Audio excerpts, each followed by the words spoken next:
안녕하십니까. 불안, 우울, 장애와 삶의 질 간의 관계에 대해 연구한 연세대학교 일반대학원 작업치료학과 석박통합과정 이유경입니다. 교신 저자는 연세대학교 소프트웨어 디지털 헬스케어 융합대학 작업치료학과 부교수 홍익표 교수님이십니다. 불안 및 우울 장애는 전 세계적으로 매우 흔한 정신건강 문제로 2019년 기준 약 2억 8천만 명이 우울증을 겪은 것으로 추산됩니다. 우울증은 전 세계 질병부담 요인 중 상위에 속하며 불안장애와 함께 매년 약 1조 달러의 생산성 손실을 초래하는 등 막대한 사회 경제적 부담을 유발합니다. 이러한 정신질환은 개인의 삶 전반에 걸쳐 부정적 영향을 미칩니다. 정서적 고통, 일상 기능 저하, 사회적 참여 감소 등을 통해 삶의 질을 크게 떨어뜨리며 학업 및 직업 수행이나 대인관계에서도 지속적인 어려움을 초래하고 있습니다. 불안장애와 우울장애는 삶의 질 저하와 밀접한 상관관계를 보입니다. 다수의 연구에서 이들 정신질환이 있는 사람들이 주관적 삶의 만족도와 질에서 유의한 감소를 겪고 있는 것으로 보고되고 있습니다. 증상이 심할수록 신체적 건강 및 심리 사회적 기능 전반에 걸쳐 부정적 영향이 커져서 삶의 질이 낮아지는 경향이 뚜렷하게 보입니다. 임상 연구 사례를 보면 주요 우울장애 환자의 약 63%, 만성 우울 환자의 약 85%가 삶의 질 지표에서 심각한 수준의 저하를 보였다는 보고가 있습니다. 이는 불안, 우울장애 환자의 상당수가 일상생활에서 중대한 기능장애와 삶의 만족도 감소를 경험함을 의미합니다. 불안장애 환자 역시 건강 관련 삶의 질이 일반인 대비 유의하게 낮은 것으로 나타나 정신과적 증상이 삶의 질을 크게 제한함을 시사합니다. 재활 서비스는 신체 기능 회복을 돕는 분야로 알려져 있지만 정신건강 관리에서도 중요한 효과를 가집니다. 치료적 활동을 통해 정서적 안정을 도모하고 일상의 기능적 독립성을 높이며 삶의 질을 개선에 기여할 수 있음이 보고되어 있습니다. 예를 들어 작업치료사는 일상생활 루틴 수립, 스트레스 대처, 기술 교육, 사회적 기술 향상 등을 통해 불안, 우울 환자의 기능 회복과 사회 참여를 돕습니다. 재활 서비스 참여를 통해 정신질환으로 인한 기능 저하를 보완하고 전반적 안정감을 증진하면 불안, 우울 장애가 삶의 질에 미치는 부정적 영향을 완화할 수 있을 것으로 기대됩니다. 다시 말해 적절한 재활 개입은 정신과 치료로도 남는 잔여 기능 장애를 개선하여 삶의 질 저하를 줄이는 매개 효과를 할 가능성이 있습니다. 이러한 관점에서 재활을 정신건강 치료에 통합하려는 노력이 중요하게 대두되고 있습니다. 지금까지 대부분의 선행 연구들은 불안, 우울장애가 삶의 질에 미치는 부정적 영향을 자체를 규명하는 데 집중되어 있었으며 이를 감소시키기 위한 재활 서비스의 잠재적 역할은 충분히 탐색되지 않았습니다. 특히 작업치료 등의 재활이 정신건강, 삶의 질 관계에서 매개 변수로 작용할 수 있다는 가설을 검증한 연구는 드물었습니다. 또한 기존 연구들 중 상당수는 소규모 임상 표본이나 횡단적 상관 분석에 의존하여 수행되었습니다. 이로 인해 재활과 같은 중지 요인을 통합적으로 고려하지 못했고 인과관계보다는 단순 연관성 수준의 증거에 그친 한계가 있었습니다. 즉 정신질환으로 인한 삶의 질 저하를 개선할 수 있는 구체적 방안에 대한 근거가 부족하였고 이러한 연구 공백을 메우는 작업이 필요합니다. 불안, 우울 장애로 인한 삶의 질 저하를 효과적으로 완화할 수 있는 통합적 관리 전략을 모색하기 위해 재활 서비스의 역할을 체계적으로 평가할 필요가 있습니다.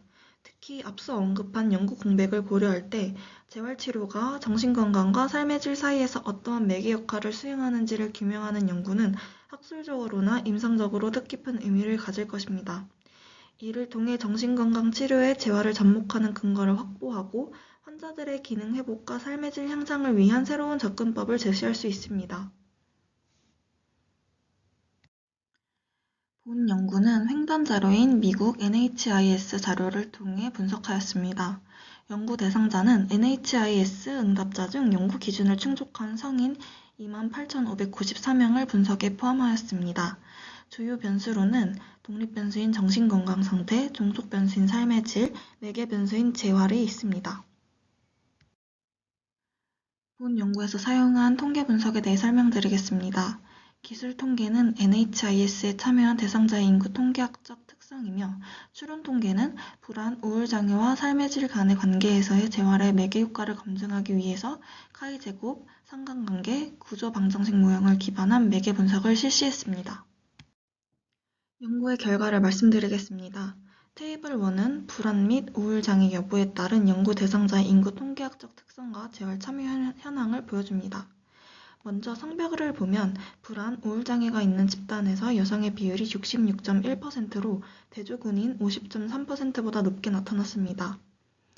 연령 분포를 보면 18세에서 45세 사이의 비교적 젊은 층에서 불안, 우울 장애가 더 많이 보고된 반면 65세 이상에서는 대조군의 비율이 더 높았습니다. 인종별 분포에서도 의미 있는 차이가 있었습니다. 불안, 우울 장애가 있는 집단에서는 비히스패닉 백인의 비율이 75.1%로 가장 높았습니다. 재활 서비스 이용 현황을 보시면 불안, 우울 장애가 있는 집단에서 20.4%가 재활 서비스를 이용하였고 반면 대조군에서는 12.6%만이 재활을 이용하였습니다. 다음은 주요 변수들 간의 상관관계와 평균 표준 편차를 보여줍니다.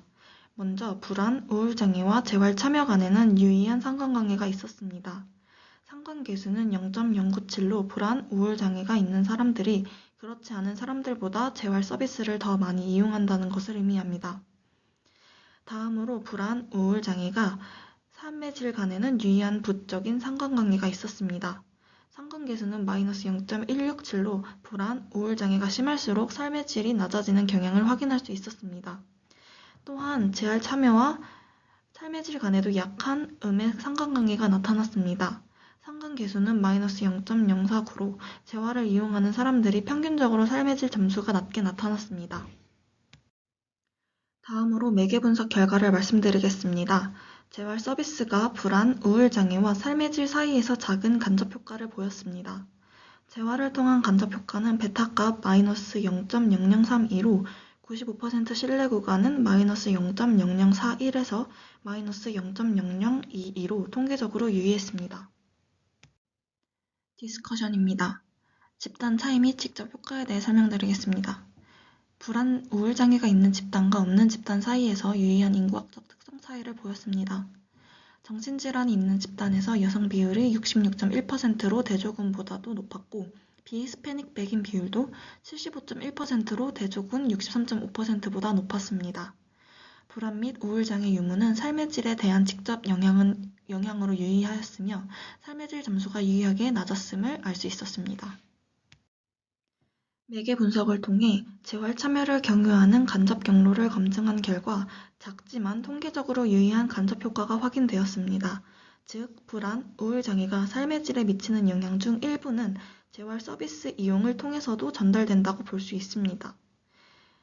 다만 간접 효과의 크기는 직접 효과에 비해 매우 미미한 수준이었습니다. 재활 참여 경로를 포함했을 때도 불안, 우울 장애의 삶의 질에 대한 총 영향은 여전히 대부분 직접 효과에 기인하는 것으로 나타났습니다. 이는 재활 서비스가 정신질환으로 인한 삶의 질 저하를 부분적으로만 완화함을 의미합니다. 실제로 재활의 매개 효과는 작지만 유의한 완화 효과로서 부정적 영향을 일부 경감시키는 데 그치는 것으로 평가됩니다. 다시 말해 재활 치료를 받는다고 해서 삶의 질 저하가 큰 폭으로 개선되진 않지만 통계적으로 검출될 정도의 작은 이득은 존재한다고 해석할 수 있습니다. 본 연구는 정신질환 관리에 재활 서비스를 통합하는 것의 중요성을 시사합니다.